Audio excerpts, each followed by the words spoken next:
All right, guys, welcome back to another editing session. And what we'll be covering today is actually one of my most recent photos. We just got back from a workshop from Africa and spending some time in Kenya. We went to a couple of the big parks, but the shot that I'm actually going to show you today was actually shot outside of one of the parks. So something really cool. We were able to actually get out, walk around with zebras and giraffes. It was just a really, really cool experience being able to do that. And so we were over there for a couple weeks. We got to hang out with some of the Maasai tribes and do some different things. But the shot that I'm going to show you today, it was actually one that just happened. And so it was one of those things that right place, right time, and everything kind of just came into its own section. I'll show you some of the behind the scenes stuff from that actual shoot. I have a pair of the Ray-Ban glasses by Meta, and so you can record with those. And I'd actually forgot that I was recording.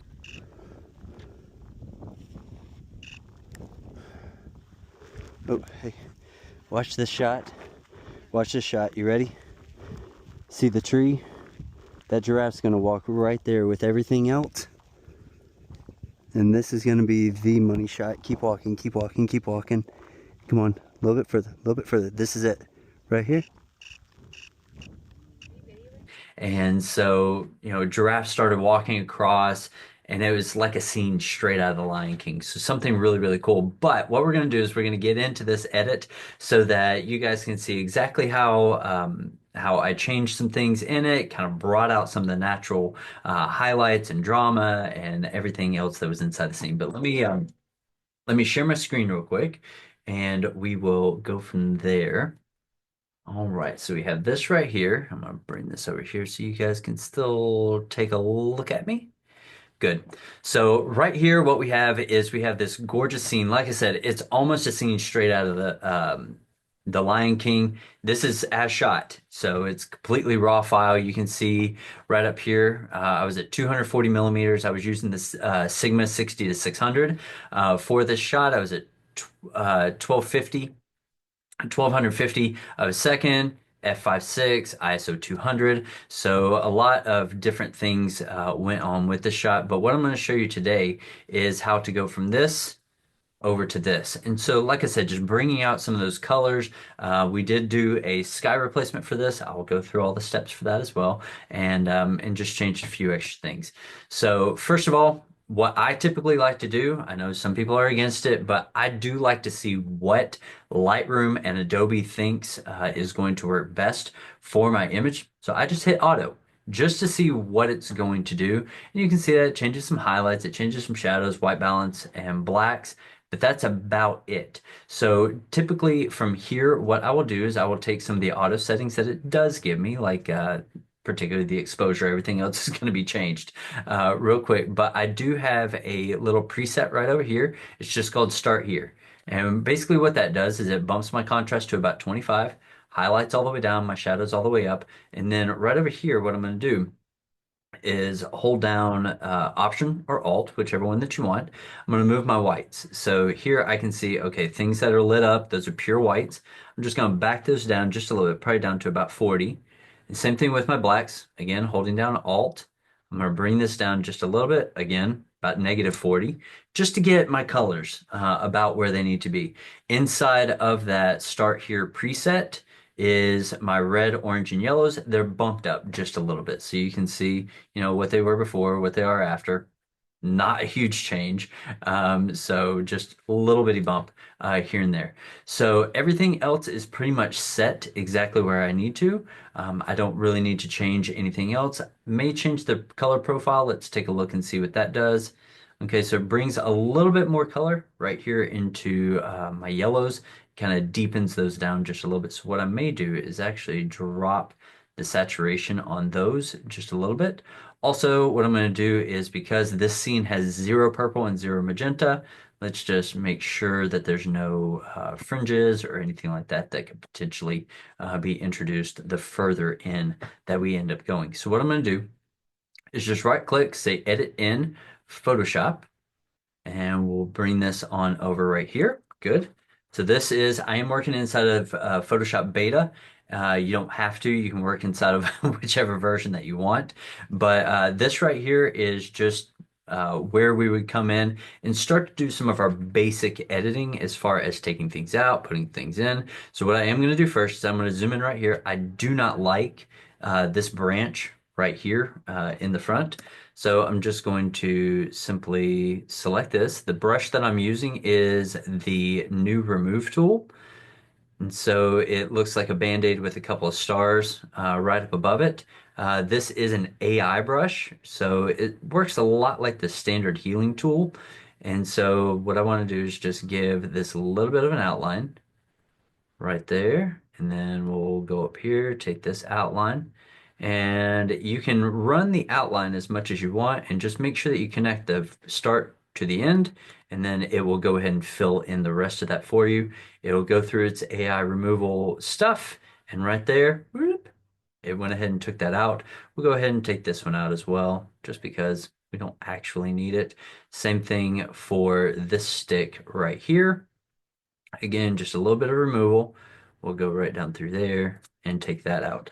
So now what we're going to do is just simply jump out here as soon as that finishes. Good. So now this is more or less ready to go. If there's anything extra that, you may see little things for, that's perfectly fine to take out as well. We are leaving this in the original 2:3 format that it was shot in, and just so that we can get everything taken care of there. All right, so we do have a couple of plugins that I really like using. You just go up to filters, and then I like Skyloom, Luminar Neo. Fantastic for sky replacements, basic color enhancements, and that sort of thing. Topaz Labs, I love the newest version of Photo AI. It is version 3. And so, but just to show some of the capabilities on this. So here it picked out the subject, but it also chose the tree in the background. So in this case, what I would end up doing is doing custom, choosing a brush size that actually works for us, coming right there. So here I could say, okay, I just want this giraffe, the head. Let's just say that we just want the neck. So let's go down here to the bottom of the mane. Make sure that you're painting fairly close to the actual outline of the animal because you don't want it spilling over into the trees or anything like that. So I'm going to do that right there. I'm going to come down here to this zebra or a zebra as they call it over there. Again, just drawing a rough outline. The zebra is slightly out of focus just because of the depth of field that I was using. So let's go ahead and do that. Finish painting that in. Fair warning, if you all ever hear me doing an accent, it's not to make fun of anybody or anything like that. It is simply because I love accents. Sometimes I pull it off.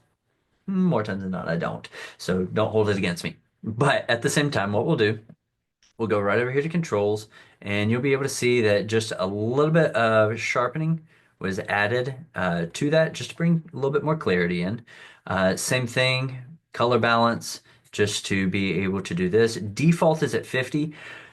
Some images, the 50 actually comes out a little bit on the cooler side. I think for this one, it actually introduces a little bit of warmth to it, which it doesn't bother me that much. The sun is coming from over here. You can see the direction that it's hitting. It lights up, this top section, and then it's all shadows down below. This was shot not at the ideal time. For me, this was probably shot around 3, maybe 3:30 in the afternoon. We were on the equator, blaring sun, and so it was not too bad at all. A little bit of an overcast, but not enough to actually make a difference in this. I'm going to go ahead and hit OK, process this out so that it'll pull it back over to Photoshop. The reason why I go from Lightroom into Photoshop and not from Lightroom into Topaz, Lightroom into Neo, Lightroom into everywhere else is simply because I don't particularly care for a bunch of different files being pulled into Lightroom. I like to go from Lightroom over to Photoshop, go to all the plugins, come back into Photoshop, and then do one save to come back over into Lightroom.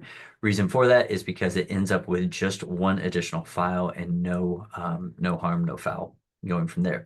So before going into Luminar Neo, what I'm going to do is I am going to just duplicate this layer, and then I'm going to just simply name it Neo because that's where we're going to be going next so that I can see everything there. Before going into the next plugin, I do like to go ahead and save just so that in the event that, coming back into Photoshop crashes or anything like that, I don't like to have to redo everything over and over. So again, we'll just go up to Filter, Skyloom, and Luminar Neo.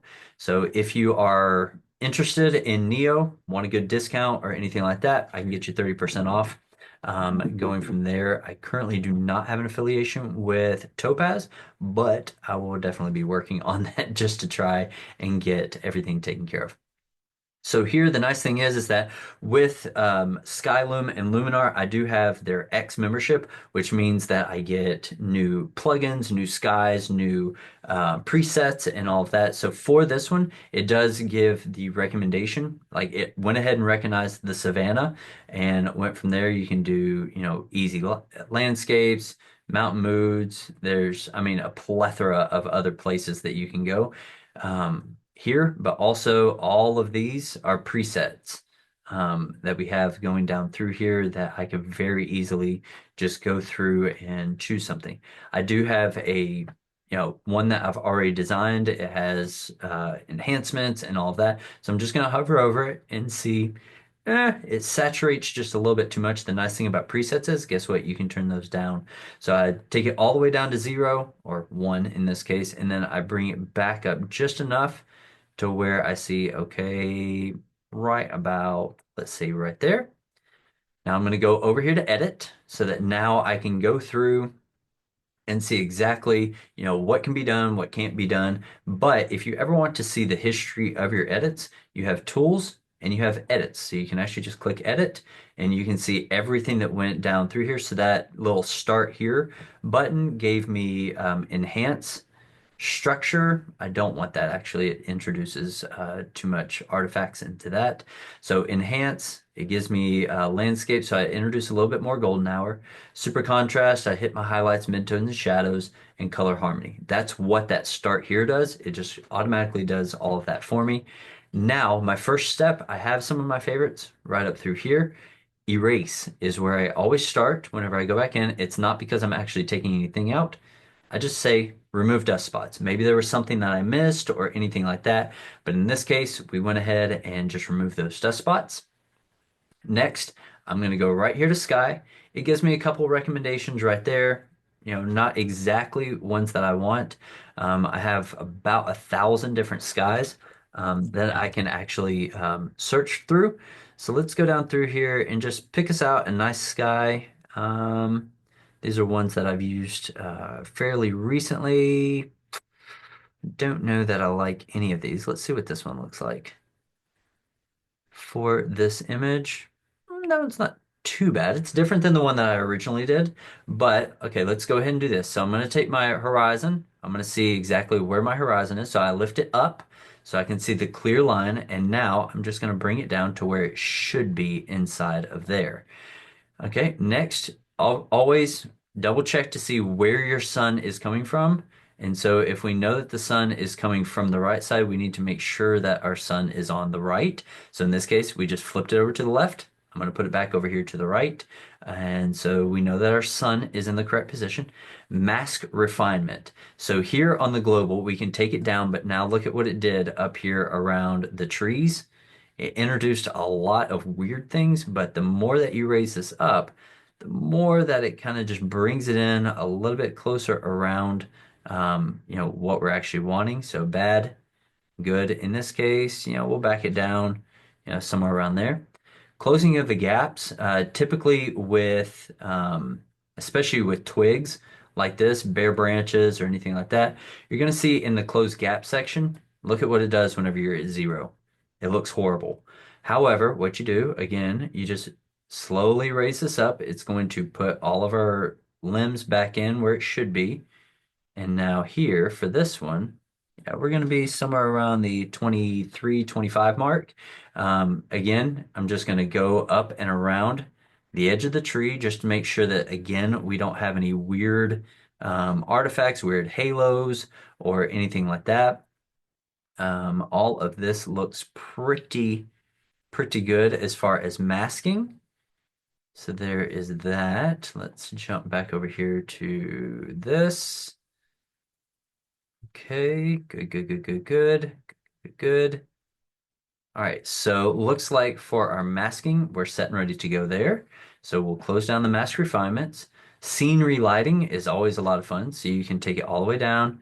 You can bring it up. So here, if we take it all the way up, it's going to recognize that, hey, we're a little bit darker on the horizon. So it's going to try to match that. Almost takes it down too much for me. So I'm probably just going to put it, somewhere around there. Reflections, if you don't have water, just take out the reflections.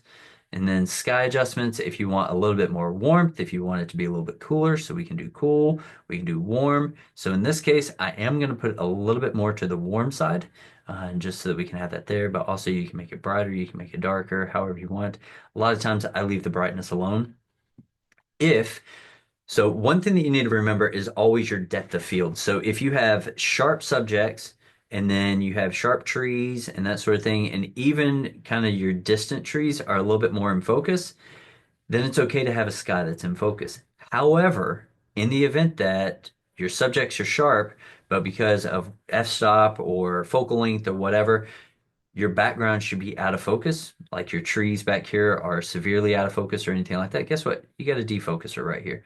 Don't take it to the extreme because that just looks dumb. But in this case, a little out of focus doesn't hurt anything. Probably somewhere around the 5 mark should be perfectly fine right there. Maybe even a little bit more, like right there, like 10, 12, somewhere around there. So that right there gets this all taken care of. What I'm going to do is just hit apply. This will automatically take it back into Photoshop for me. Soon as that happens, good. So it will go ahead and put this right there. So now you can see here just by turning your layer on and off. So before, after, subtle change. Sky replacement is the main thing that we did there. So if you want, you can actually I like to zoom in just a little bit on the sky just to make sure that we didn't introduce weird noise or anything like that. Because some skies, depending on the size of your canvas, it will introduce a little bit of noise. But in this case, it looks like we are good to go there. So what I'm going to do is I'm going to use this plugin right here. This is from Astro Panel, but it's their landscape section. I don't really use any of these up here. The finalize and dodge and burn, these are the ones that I primarily use. So I like to just click pro, see what it does. Usually it does put a little bit too dark on that subject. So what I like to do is go up here and say select subject. There we go. So it primarily got a little bit there, but I can always brush it more if I needed to, but you can actually, take some of this out. So if we wanted to say draw just a little bit more, right here, holding down shift, let's just paint, there. Good. So our giraffe is chosen there. Our zebra is right there. We have this one right here that's a little bit too much. Of course, I could always go back through and give a little bit more time to actually refining it. Yeah, so that was just a little far off right there. Good. So now I can just simply take a brush, click on the mask, bring our opacity down to like 50, and then let's increase our brush size. And then I can just simply take some of that off, so that we don't end up running into any issues. I'll go over that giraffe one more time because he's kind of the showcase item. I'm going to hit that there, and you can see down here on the mask, it gives a little bit right there. So, but again, go from this to this, just a little bit of burning, dodge and burning. But if I wanted to, let's say, change the opacity on that, we can bring it all the way down. But here, let's bring it up to about, I don't know, 66%. So this is now its own little layer. I'm going to go down here to finalize. I'm going to hit the vignette. Usually the vignette, yeah, it's always harsh. So what we'll do is drop that down to about 33% right there. I'm going to hit the midtones. just to kind of give those a little bit of boost. And then the exposure, just a little bump. Good. So now what I want to do is actually just collapse all of those together. And now let's drop that down to about 33. So now again, subtle change, extremely subtle.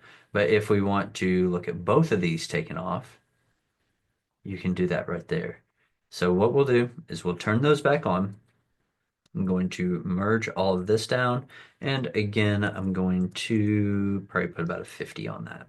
So we have our three layers, our original with topaz on it, our neo layer, and then all of our astro panel landscape stuff right there. I don't know if this plugin is still available from them, but it does speed up workflow just a little bit there. So what I'm going to do is close out of this one, go back over to a Lightroom and see, and just wait for this to finalize and come in.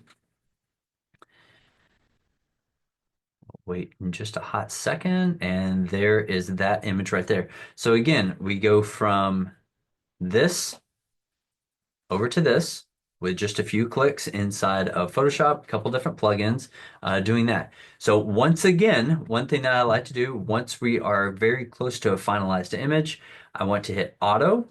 So that will bring out some of the shadows again. You can see where that was bumped, our highlights there, but also again on my whites. We have a few dots right there in the middle that are a little hot. So again, we'll just bring that down just a little bit, like a -12. My blacks are perfectly fine where they are. We'll go a -12 on that one as well. Let's see here. My greens are a little on the brighter side, so I'm going to switch over here to luminance, take my greens down just a little bit. I don't necessarily want to touch my yellows. I know that there's some yellow in those greens, but if I do that, it's going to do some weird things. So I can always maybe take it down just a little bit right there. Maybe raise up my shadows just a hair more.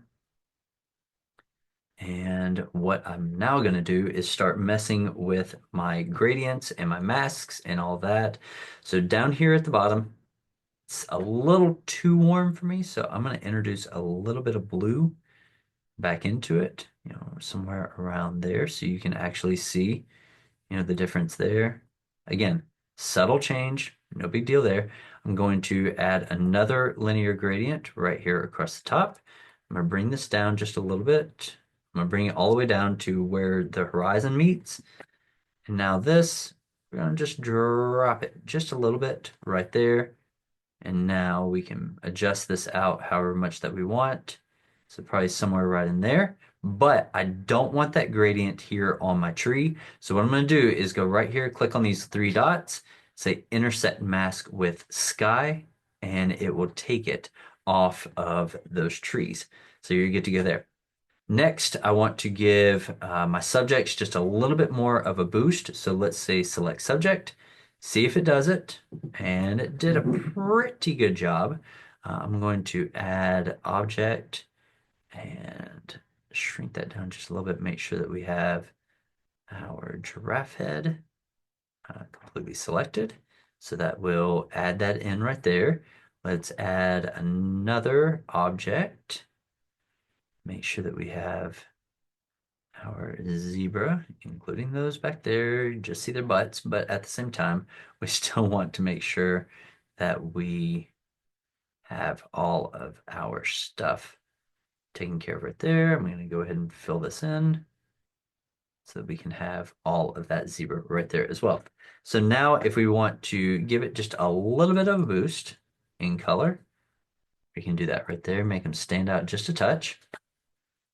And then let's also give it just a little bit of a bump in contrast. So now you can see, just giving it a little bit more of a hit there. I am going to add another object selection right here over this one because you don't want to leave anybody out.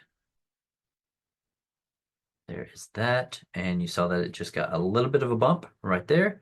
So all of these seem to be good to go. Again, I have vignette presets already over here. So my vignetting, anytime that I do it, is I have my feathering all the way up to 100, just because if you take it down, it makes it too harsh. If you leave it in the middle, it's still a little bit more defined. I do like to give it as much of a feather as I can. So I have one that gives me a 18 in the black. I also have another one right here that gives me a 33 to the black. So it's a negative 33 on the slider. But again, that feathering is at 100%. So last but not least, the last thing that I want to do is bump it twice in my exposure, just to make sure that I'm not going to be any amount dark whenever I go to print this or anything like that. My whites are still good. My blacks are still good right there. So this image is now ready to go. Let's go full screen. So again, we went from this to this with just a few clicks here and there, but really wanted to bring out, that whole Lion King feel, if you want, if you would. But now, if you wanted to go a little bit more extreme with, the way that things are going, let's zoom out to about 33%. No, no, no. Sorry, out to 12. And now what I'm going to do is we know that our sun is coming from somewhere up here. I'm going to take a radial, make it really big like this. I'm going to rotate it around just like that. And let's make that just a little bit wider. I'm going to invert this. And let's go ahead and say fit. And now I'm going to drop the exposure just a little bit to bring that focus more in to where our giraffe is. And again, if you want it, great. If not, but again, it just darkened my corner here, darkened my corner up here, but really brings that emphasis down onto the giraffe, right where we want it. I'm going to rotate this around just a little bit to get that zebra in there. Whoop, right there. So and we can even go right here, click the three dots and say duplicate and invert so that we get this back, and then just give it, again, a couple little bumps right there. And last but not least, we will check our whites, which are just a little bit more on the warm side, or hot, and then our blacks. Let's bump it just a little bit more. So again, this is after we pulled it in from Photoshop. This is once we finished it inside of Lightroom. But again, this is where, actually, this isn't even where we started. Let's go all the way back to right here. So this is where we started. This is where we finished. So again, just a few things here and there, nothing major, nothing out of the realm of possibilities. Could you achieve this with just Lightroom and Photoshop? Absolutely. I do have plugins to speed that process up and doing all of that. So it definitely helps when working all of this. Next step for me would be to export it out. So I do have some presets that I've already made. Like here, I have a print version. So I automatically export it out straight to my Google Drive so that it is ready to go. I don't worry about file renaming right now. Video, I do limit my file size just because some of my printers do limit the size file that I can upload. So like the printer that I use for my canvases, they don't allow greater than 40 megabytes, which is 40,000 kilobytes. So I do keep that right there. All of my print labs do use the sRGB format for their color spacing and all of that. So that is why I do export out in an sRGB format. I know there are a plethora of different ones as far as, Adobe RGB 1998, ProPhoto RGB, which is Apple. But the sRGB, it's universal for all of my printers. I don't have printers just here in the States. I use printers in Canada, all over Europe and the UK. I have one in Australia and a few other places, but all of them use the sRGB format. Resize to fit. So I do resize to fit megapixels. Again, my Canvas printer won't allow me to upload greater than 50 megapixels. So I do put it just slightly below the 50 megapixel mark. And my resolution, always at 300. I don't do the output sharpening, metadata watermarking. I don't do any of those in Lightroom. And then here, post-processing, just show it to me in Finder so that I know where it exported out to. So in this case, I'm going to say export. It's going to do its thing. It's then going to pull it right up over here. I have a few other things right here. So let's just say this is giraffe. Whoop, if I could spell giraffe. And I think this is going to be version 5. So, oh, is already taken. So let's go ahead and change that. Giraffe, let's say 10. Let's just go ahead and bump it out because I know that I don't have that. So if you notice, I do have some folders right up here at the top. The horizontal and the vertical folder are the two that I need you to pay attention to. So this is a horizontal file. So I'm just going to drop it inside my horizontal. Now, inside of here, you're going to think, okay, hang on, you have a left and a right. Why? Simple answer is because I do put a signature on every single piece that I do. This folder, signatures go on the left. This folder, signatures go on the right.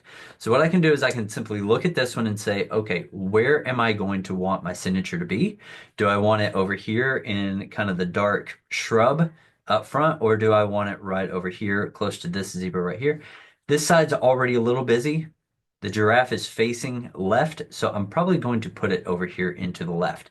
So what I would simply do is just drag it right here, drop it into the left folder, and then look, there's a huge amount of files right here. But again, all that we have to do is just go right down here, and right there is giraffe number 10.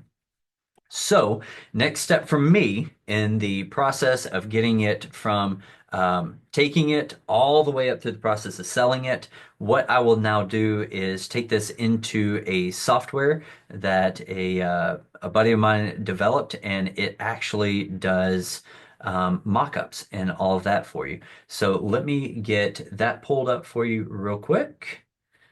All right, so this right here is the software that I was telling you about that can generate mock-ups and print files and slideshows and everything else for me.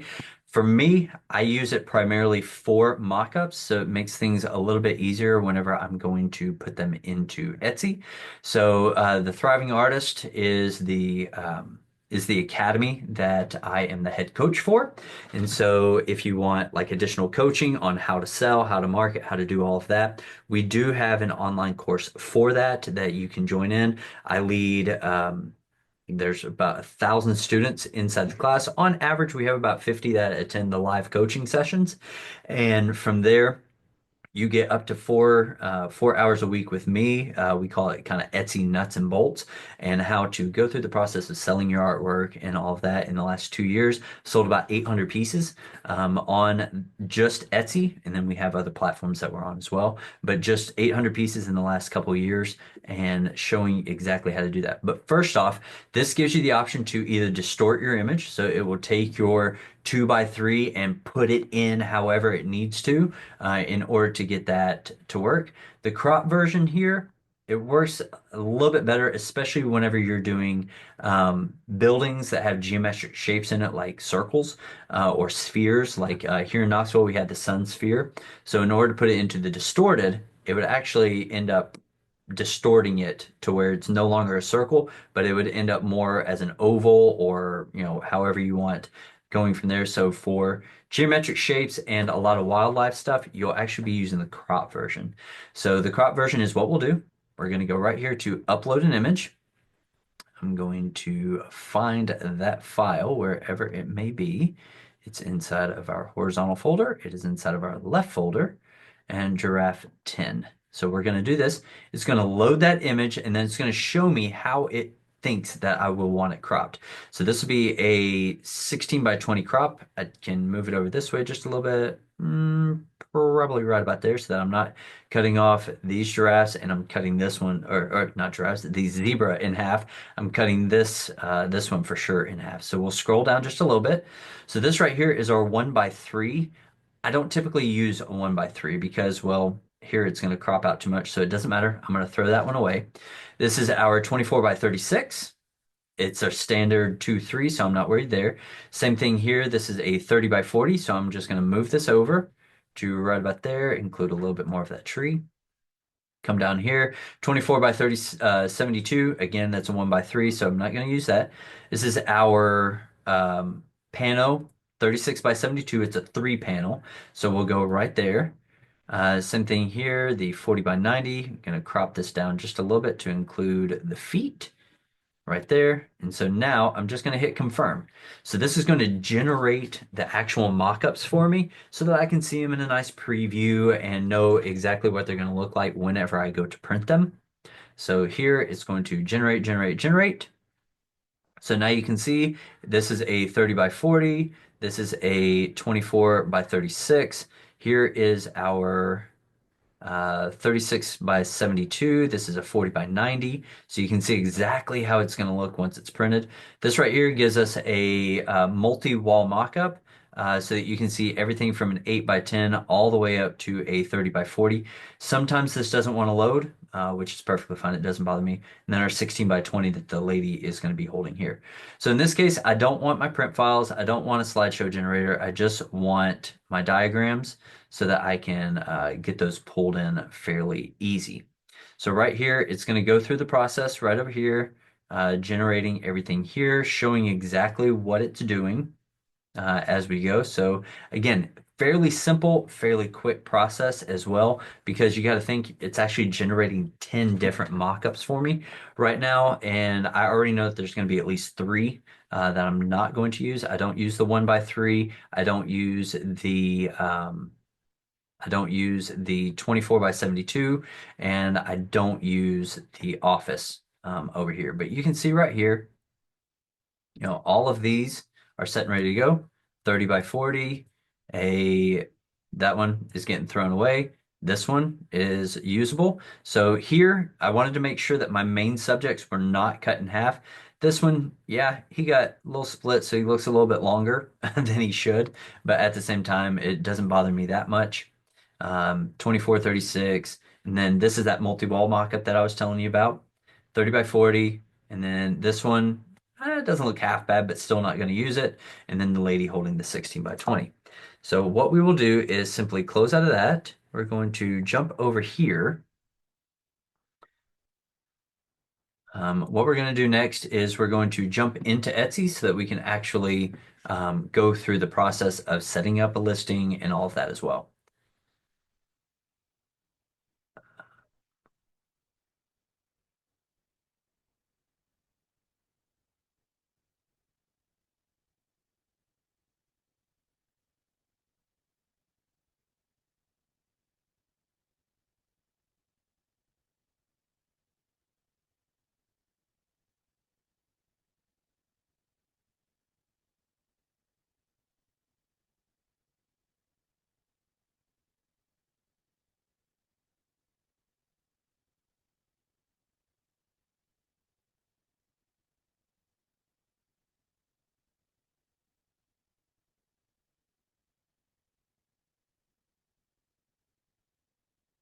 All right, so here inside of Etsy, this is our main dashboard. I always want to be as transparent as I can with our viewers. So this is everything that I've done. I've only been on Etsy now for the last couple years. So this is everything that we've done here. You're going to see 677 orders, and you're like, hang on, Cliff, didn't you say that you did 800? Yes, so this is 677 orders, but for every piece that they buy, it counts as a sale. So you can see it down here. Congratulations, you've made 800 sales. So there is that right there. We have a couple orders that are getting ready to go out right there. But we do have our, let me click here and say open up in a new tab. So over here, you can see our store, banner, all this fun stuff. You can see 803 sales as of the making of this video. We have 635 total listings. For Africa, I've already put up 48, but we're just going through the process of showing exactly how to do things and all of that. We have sports stadiums, we have cities, we have a lot of Africa just because that's what I've been uploading lately. But, being able to go down through here and see, Africa, Alaska, California, Colorado, Tennessee, Europe, Israel, Japan, you can read the list right there. So we have a lot of stuff that has already been posted. These two right up here are a couple of my best sellers, along with Dodger Stadium right here. And so, but what I'm going to show you today is how I do a little bit of research and how we go through the process of getting a listing up and running. So let's go right over here to listing. Of course, if I ever already have a listing that best suits what I'm going to be doing, of course I want to do that. So let's say we're going to type in giraffe. It's going to pull up everything. So of course we already have one that's, pre-made. So what I'm going to do is just go right here and say copy. This way it copies all of my variations. That way I don't have to enter it in 1,000 times every single time. In this case, it's already set and ready to go. But as far as research goes, I have another plugin for the operating system, or not operating, but the browser system that I'm using. It's a Chrome-based software. It's called Opera, and so I just like it a little bit more than Chrome. But let's say um, giraffe wall art. Okay, so we want to do just a little bit of research to see exactly what's popular, what's not. Now, I do want to filter this just a little bit to where I want to do physical items only, not digital items, just because that skews some of your numbers. But the program that I'm using is called Everbee, and so you can see these little bumblebees on each one of these. If I click on it, it gives me the stats for each of these. So of course, the first row, it's always ads by Etsy. So people are paying for this spot. And then next 1, 2, 3 lines are just organic, or sorry, the next 2 lines are organic, and then the fourth line down is more ads by Etsy's. Same thing, 2 rows of organic, and then a row of ads by Etsy. But in this case, what I'm going to do is I'm going to go right over here, and I'm going to say product analytics. So basically, for the search that I made, where it says giraffe wall art, I can now do analytics for all that. So what I want to do is sort it by total sales. So let's see here. This is a metal print. This is a animal print portrait of a giraffe. It has sold 297 times in the last 130 months. Hmm. Probably don't want that, even though it has some great things right there. Let's look at this one right here. Ralph Waldo Emerson. Let's just click on it. That one has that around. Now, granted, in the last 7 months, it's done fantastic at 200 something sales. This one is metal. Here we go. Giraffe wall art. This has been up. Let's do this one. So this is pressed flower art, crochet. Okay, let's just look at this one. This one has 164 sales, and it's only been up for 56 months. So yeah, we should be good to go there. So let's actually click on this one. It's going to give me the title that is currently working for them. So if I wanted to do that, this is also wire artwork. So unfortunately, that's there. But just to show you, once you find a piece that is similar to what you're wanting to sell, you can actually go right down through here and look at this. All of the tags that they're using to make those sales that people are searching for and doing all this. So, of course, metal word art probably wouldn't do that. Wire words don't want that. But giraffe wall hanging, you got that. Giraffe nursery, safari nursery decor, giraffe gifts, wall art, wall decor. All of these, some of these would actually end up working for what I'm wanting to do. But even still, here you have the watercolor giraffe painting. So again, I can pick and choose what words that I want to use. So here I could use all of this title except for the watercolor part.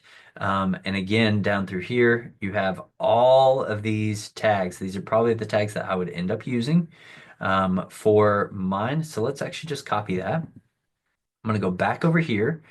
I can, adjust out the title if I want to, but I did giraffe, zebra wall art, luxury giraffe print, boho wall art, giraffe print, maximalist decor, Maasai Mara, which is close to where we were, art, Kenya art, safari art. So all of those are right there. But also, what we want to do is go right down through here. I'm going to delete those. We're going to go over here to my giraffe section. Actually, it's inside of my downloads. So diagrams. So I have all of my diagrams right here that I can use. We're going to just open those. It'll go ahead and take all of those from the Thriving Artist Toolbox and import it straight over here. So you'll see all of these.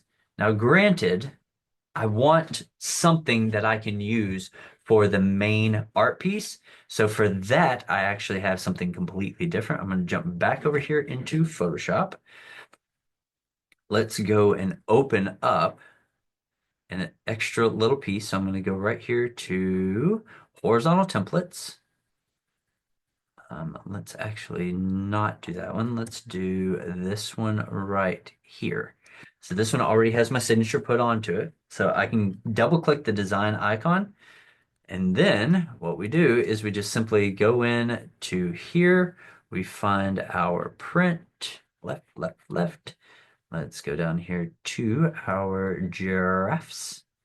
There's giraffe number 10. And what we're going to do is just pull this in and drop it. I'm going to resize it to fit. This is a design that I did myself. And then we're just going to close and save this. And now it puts it onto a nice slant. It puts my signature down here in the corner. And now what I would do is just file, save as, go over here to downloads. Let's sort this by date added, diagram right there. And now I want to just put that in as a JPEG. And I mean, I can put this down to, baseline 6. That way it uploads a little bit faster. And now for my 10th image, what I want to do is put this one in. This is going to be my main file that when people are searching and looking and doing all of that, this piece is right there. Then I want typically my multi-wall put right there. And then I like to sort them by size. So in this case, my 16 by 20, then my 24 by 36, my 30 by 40, right there. I don't want my 24 by 72, and then I'll move that right there. If you want to fill it up with more pieces right here, you absolutely can. I do have a little video already pre-programmed so that it will show what the paper looks like, canvas, acrylic, and metal, all of those options, what they look like right there. Then what we do is we have what we call a kind of a hero's journey story. Every great story out there, whether you're looking at Lord of the Rings, Harry Potter, most of the stories from the Bible. As you're going down through there, it all has this. You're introduced to your subject, your hero, your struggles, and all of this, and so you have this point where it kind of climaxes in the story, and then it comes back down to your happy ending or whatever. So what we like to do is put a story with every single image that we do, but we also really like to do a like a great hook line to get people to finish reading and doing all that. So what I do for that, I actually cheat just a little bit, is I go right over here into ChatGPT. Makes things a little bit easier. In order to do this, I have a template that I already work with. So I'm just going to copy this. Let me hit update on that. Good. And now what I'm going to do is just simply paste this in. It's my template. I'm going to attach the photo that we've already been working with and doing all of that so that, funny enough, it actually reads the image and helps kind of determine what it is that you're wanting to convey to your customer and all that. So let's do horizontal, choose left, choose giraffe. So it's going to upload that. And simply what I do is I say using the attached image, and I fill in the rest of it. So here, it's not an early morning photograph. Let's do this right here. This is a late afternoon photo. Uh, Late afternoon photograph of a giraffe and herd of zebra in the wilds of Kenya. Okay. So something very simple right there. And then we don't want any of this information. So you're just simply going through the process of telling this story. It's basically little notes, if you would, in order to do that. And so here, I always wanted to tell in the first person, because I'm the one telling the story. Just describe the sights, tastes, sounds, and sensations while in the area. Mention the complexities of wildlife safari photography and finding and photographing endangered animals.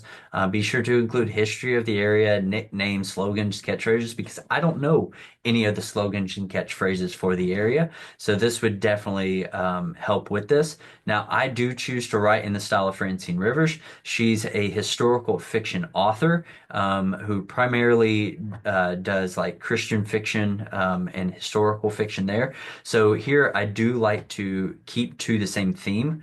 Doing that. So if you want to add in, Christian narrative, where it might pull in like some scripture or anything like that, sometimes it helps to sell an image a little bit better if people can tie something religious into it or anything like that. And even if people aren't on the religious side of it, it still is inspiring and that sort of thing. So then what I like to do is reiterate what we did down here at the end, taking a late afternoon photograph. And right there, we'll just paste that in. Giraffe and zebra, and being able to fully immerse myself into the culture and history of the Maasai people. So this right here is what I was talking about earlier as far as everything goes. I do like to keep my stories below 1,700 characters simply because the character limit for Instagram is actually 2,200 characters, but I want to have enough space in there to add in all my hashtags and that sort of thing. So that's why I say 1,700. I don't tell it to use the words testament or testimony because that is indicative of using AI. So if it does accidentally put it in, just sub it out for like witness or something like that. At the beginning of the story, separate line, give me some hook line questions to draw in the reader. And then also at the end, I need additional SEO to help, with the selling of that. So here, I'm just going to simply say go. It's going to take just a couple seconds to go ahead and basically just tell out my story of what it is. The funny thing is that 9 times out of 10, it actually does a pretty good job of telling what the actual narrative was and being able to go from there. So it gives me, 5 really good questions up top. It gives me my storyline right there, and it also gives me my additional SEO right down here. So let's just say, how can a single photo capture the majesty of creation? Let's go with that one. So we definitely want to go right here, sub out that. So we get that. Let's enter in a couple of times. Of course, I would proofread my story, make sure that everything looks good and all that. I'm just going to go ahead and paste that in. So we have our story right there. I'm going to bring this up. Now I have a few caveats for, our artwork and all that so that, return policies and, artist signature and how, if you order a frame, how that comes, blah, blah, blah, blah. So that right there gives me my question, my story, and all of that. Now, as far as additional SEO, I'm going to copy this section right here. And this, underneath each image, guess what? You can put additional SEO that's going to help with the Google analytics, Google searches, and all of that fun stuff. So here, I could go through the process of coming up with, lines for every single image. Here, I just copy and paste it in. You're going to see over here, I'm allowed up to 500 characters. The reason why I'm only doing, in this case, 138, I asked it for 125 because that's kind of the character limit for Google SEO as far as auto readers and all of that. 125 is kind of the sweet point. I can put 500. It's not going to get read by the analytics. So I say, just give it to me 125 and we're good to go. So there is apply. We need to go back over here and get our tags again. I'm going to scroll all the way down here to the bottom. And right here are the tags. So I'm just simply going to take all of these out because none of these all of these are for one of my cheetah prints, which is good to know. And we'll go right through here, cancel that out, and now watch this.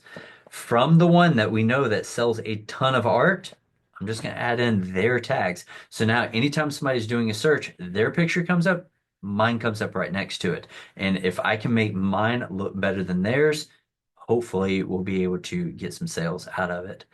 As far as what we're doing in our variations and all of that. We start out with 8 by 10s. We have everything from 8 by 10s, 14, 11 by 14, 16 by 20, 20 by 30s. We have a ton of options right here. But the really cool thing is that you can actually link your photos to particular variations. So here I take the 16 by 20 so that people can just see everything that's going on.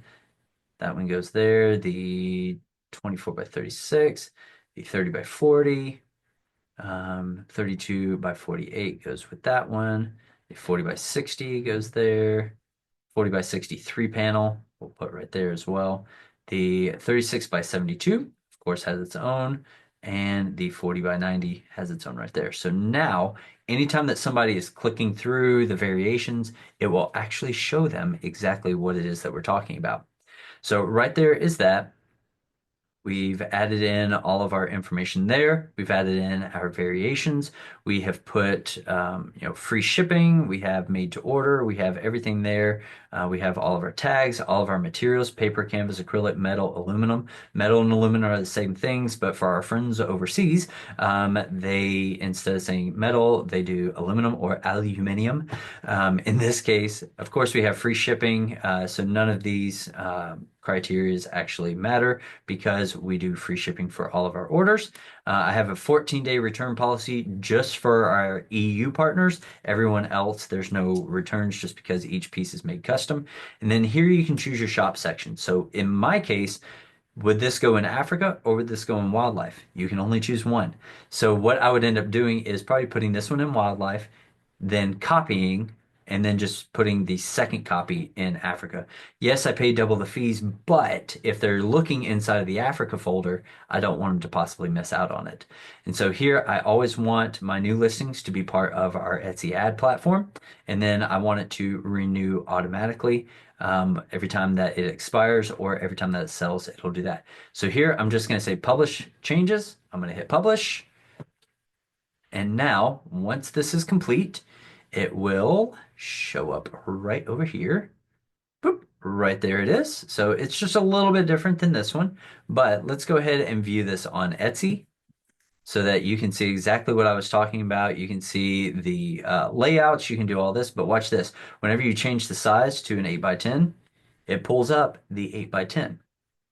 If you change it down here to a 36 by 72, 36 by 72 pulls up.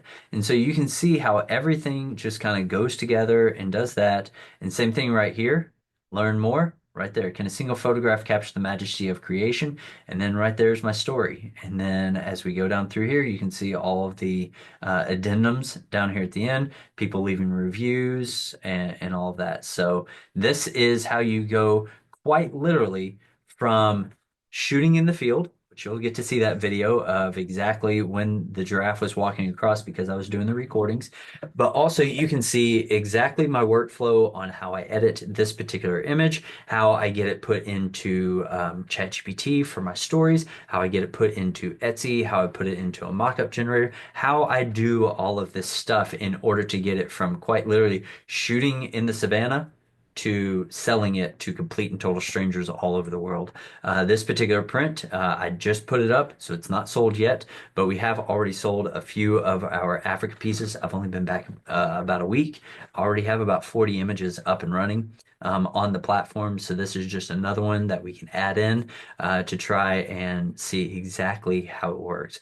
But if you like this content, be sure to like this video, follow us, and just subscribe. It helps us out as far as the algorithm goes, and just encourages me more than anything else to keep producing this content. But again, like, subscribe, and follow us so that you can see anytime that we're uploading our next set of videos for editing and everything else. But it was great having you guys here today. Hopefully you learned something. If you did, feel free to put it into the comments, what part that you liked. If you want to see more content, you can put it into the comment section of exactly what it is that you might want to look at. And other than that, we'll see you guys on the next tutorial and hope that you have a great day.